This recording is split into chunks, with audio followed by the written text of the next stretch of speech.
Hello, everyone, and congratulations to the class of 2020, as well as your parents, your teachers, and everyone who helped you get to this day. I never imagined I'd be giving a commencement speech with no live audience from my backyard, but it's giving me a much deeper understanding for what our YouTube creators go through. And I certainly never thought I'd be sharing a virtual stage with a former president, a first lady, a Lady Gaga, and a Queen Bee, not to mention BTS. I don't think this is the graduation ceremony any of you imagine. At a time when you should be celebrating all the knowledge you've gained, you may be grieving what you've lost. The moves you planned, the jobs you earned, and the experiences you were looking forward to. In bleak moments like these, it can be difficult to find hope. So let me skip right to the end and tell you what happens. You will prevail. That's not really the end of the speech, so don't get too excited.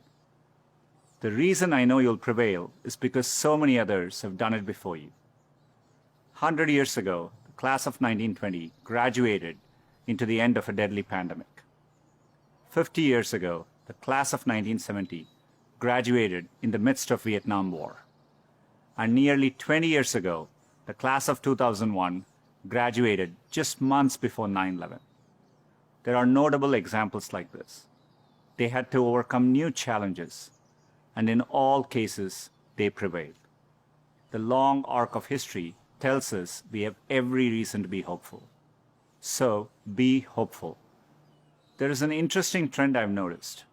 It's very conventional for every generation to underestimate the potential of the following one. It's because they don't realize that the progress of one generation becomes the foundational premise for the next. And it takes a new set of people to come along and realize all the possibilities. I grew up without much access to technology. We didn't get our first telephone till I was 10. I didn't have regular access to a computer until I came to America for graduate school. Under television, when we finally got one, only had one channel. So imagine how awestruck I am today to be speaking to you on a platform that has millions of channels. By contrast, you grew up with computers of all shapes and sizes.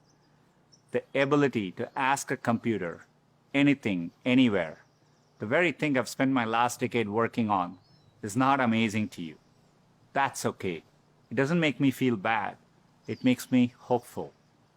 There are probably things about technology that frustrate you and make you impatient. Don't lose that impatience. It'll create the next technology revolution and enable you to build things my generation could never dream of. You may be just as frustrated by my generation's approach to climate change or education. Be impatient. It'll create the progress the world needs. You will make the world better in your own way, even if you don't know exactly how. The important thing is to be open-minded so that you can find what you love. For me, it was technology. The more access my family had to technology, the better our lives got. So when I graduated, I knew I wanted to do something to bring technology to as many others as possible. At the time, I thought I could achieve this by building better semiconductors.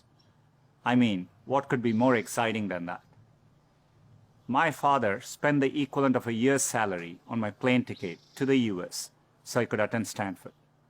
It was my first time ever on a plane. But when I eventually landed in California, things weren't as I had imagined. America was expensive. A phone call back home was more than $2 a minute, and a backpack cost the same as my dad's monthly salary in India. And for all the talk about the warm California beaches, that water was freezing cold. On top of all that, I missed my family, my friends, and my girlfriend, now my wife, back in India.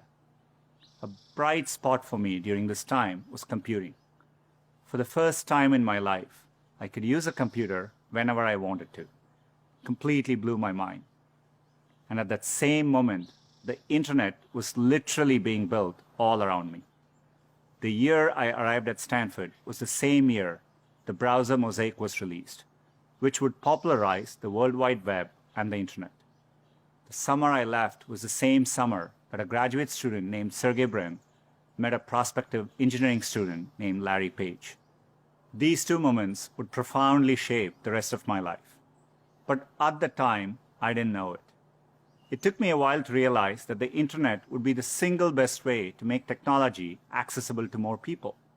And as soon as I did, I changed course and decided to pursue my dreams at Google. Inspired by the wonder that first browser created in me, I led the effort to launch one called Chrome in 2009 and drove the effort to help Google develop affordable laptops and phones so that a student growing up in any neighborhood or village in any part of the world could have the same access to information as all of you. Had I stayed the course in graduate school, I'd probably have a PhD today, which would have made my parents really proud, but I might have missed the opportunity to bring the benefits of technology to so many others. And I certainly wouldn't be standing here speaking to you as Google's CEO. Believe me when I say I saw none of this coming when I first touched down in the state of California 27 years ago. The only thing that got me from there to here, other than luck, was a deep passion for technology and an open mind. So take the time to find the thing that excites you more than anything else in the world, not the thing your parents want you to do, or the thing that all your friends are doing, or that society expects of you. I know you're getting a lot of advice today, so let me leave you with mine. Be open, be impatient, be hopeful. If you can do that, history will remember the class of 2020, not for what you lost, but for what you changed. You have the chance to change everything. I'm optimistic you will. Thank you.